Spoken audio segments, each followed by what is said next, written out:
Hello, my name is Kristen Jankwitz-Schrock. I'm an author and a DMC designer. I have been making friendship bracelets since I was a little girl. I started off with my friends, just making bracelets for myself and for them, but even now I find myself making headbands for all of my sorority sisters and our sorority colors, and my boyfriend even wanted one. I made him a keychain for his favorite sports team. What's so great about these is that they're timeless. Friendship bracelets are popular throughout the world, and using only a couple easy knots, you can really make a wide variety of looks. We're going to really focus on the left knot today. DMC has come out with this great product. It's called Prism, and it's craft quality. It's a really wonderful value because you can get 36 different skeins in only one pack, so it really opens up all kinds of options for different colors and styles. This is one example of a left knot.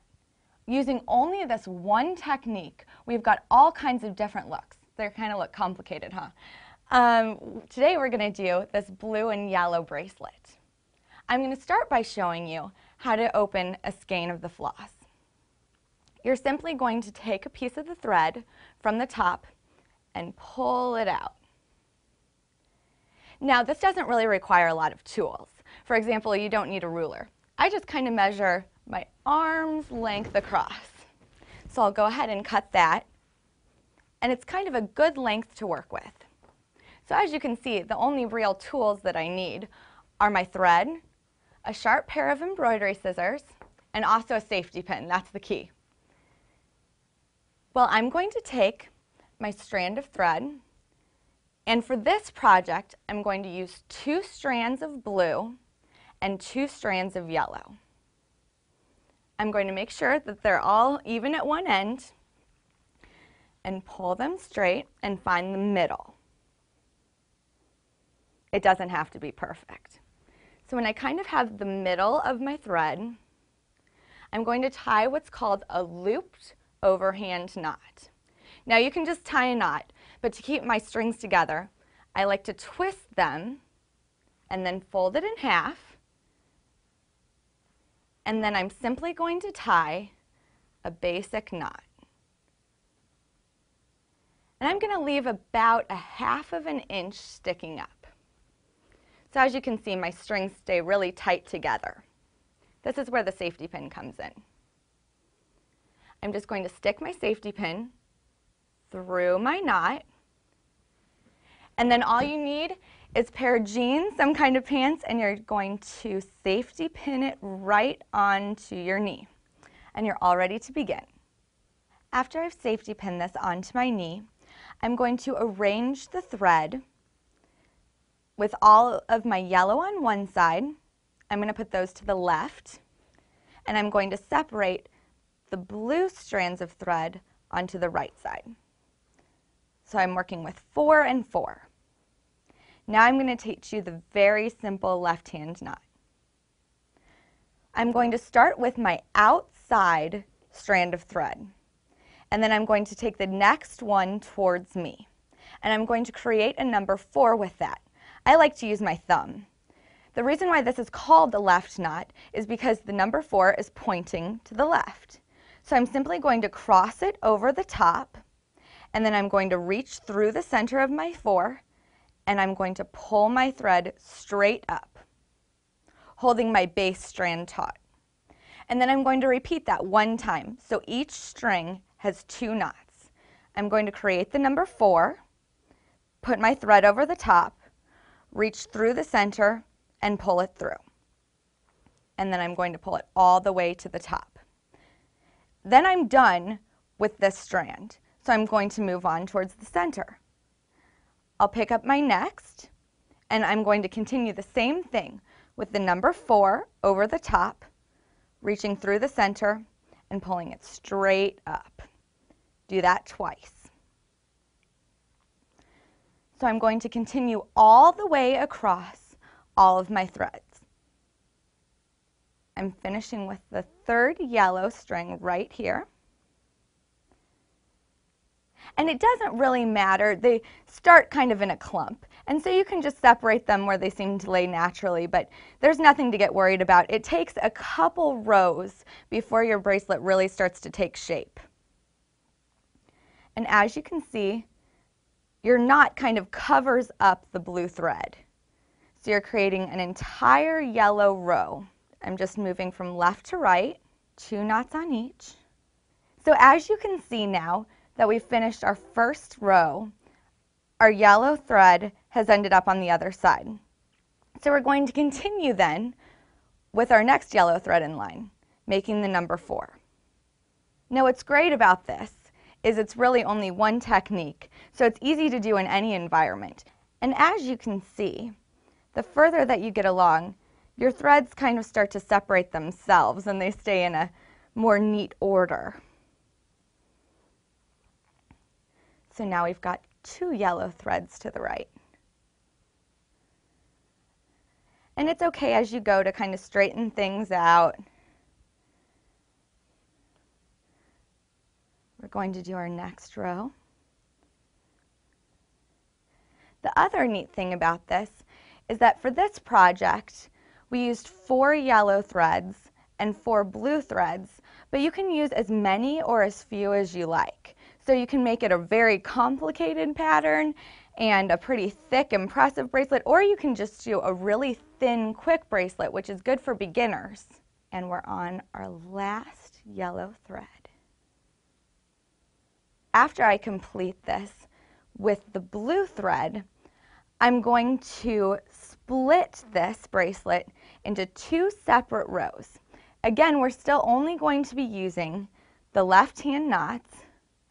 However, our technique's going to be just a little different in that we're only going to knot across half of the bracelet. And you might, as you go along, have to kind of push things up with your fingernail a little bit, separate, straighten things out.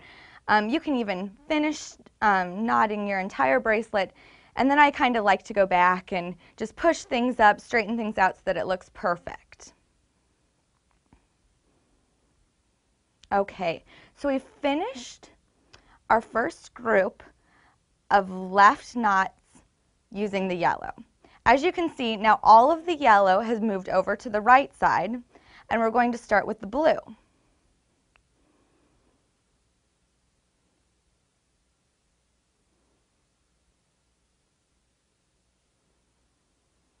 And now I'm going to move across my yellow. But because it's my blue thread that I'm knotting, it covers up and makes an entire blue row. 2. If you forget and only make 1 knot, it'll be pretty obvious. The second knot is what really gives you that coverage in the color that you're knotting. So you'll realize, and it'll be pretty easy to go back and fix your mistake. Friendship bracelets are so popular throughout the world that you really see them anywhere. I know a lot of people who are traveling and collect them, and I think it's a popular thing to kind of wear your bracelets until they actually fall off. So in addition to putting them on your wrist, you can always make something like a keychain. A headband I had mentioned is really popular. Anklets are always fun. You can even do a big thick belt if you want to. So it's a really great inexpensive gift. I've given them to both of my parents.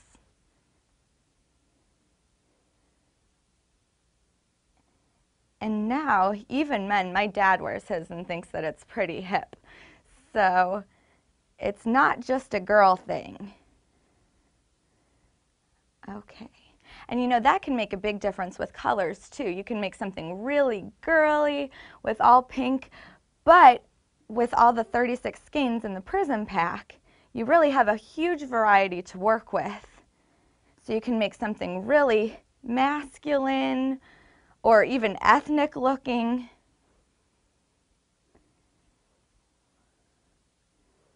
Okay, we are just finishing up with this blue row.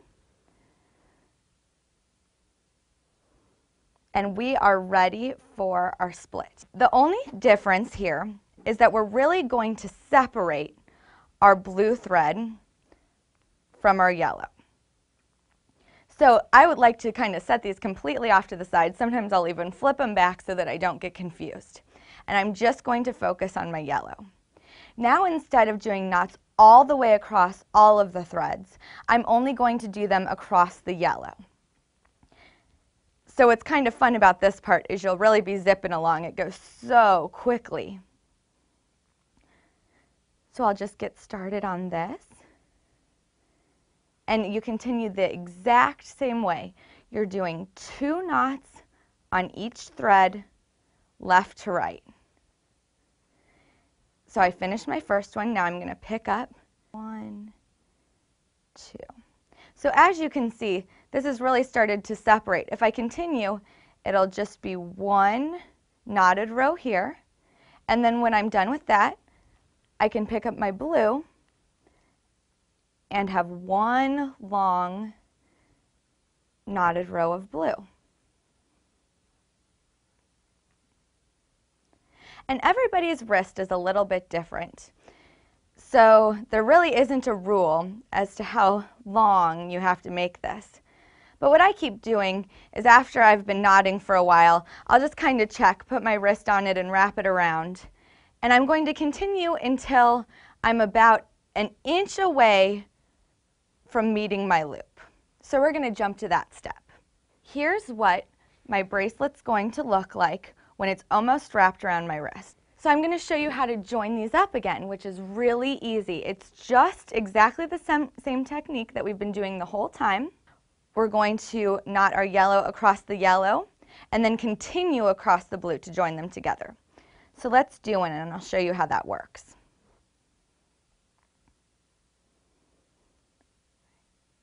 I'm going to make the 2 left knots across all 3 threads.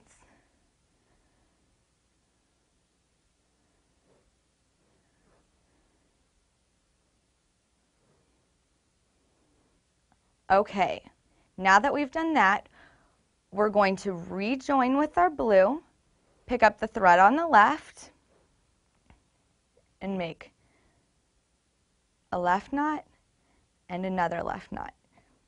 You can already see how that instantly joined the 2 together. So I'm going to continue across the blue. 1, 2.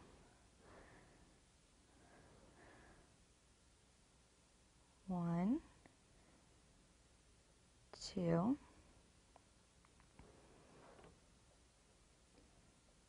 And it's already joined. How impressive does that look? It looks like you did some kind of very complicated technique. But I'm going to finish up my bracelet just the same way that I started it. So the end result is a beautiful bracelet that looks like you're wearing 2 different bracelets from one side, and you can even knot it on the front of your wrist for a completely different look. In addition to the great varieties of 36 Skein prism packs, I love this party pack. It comes with 105 skeins. It also comes with 4 great project ideas and enough instructions to distribute to up to 16 people. You can also check out the DMC website for more instructions and project ideas. I'm sure that you'll enjoy making the friendship bracelets as much as I do.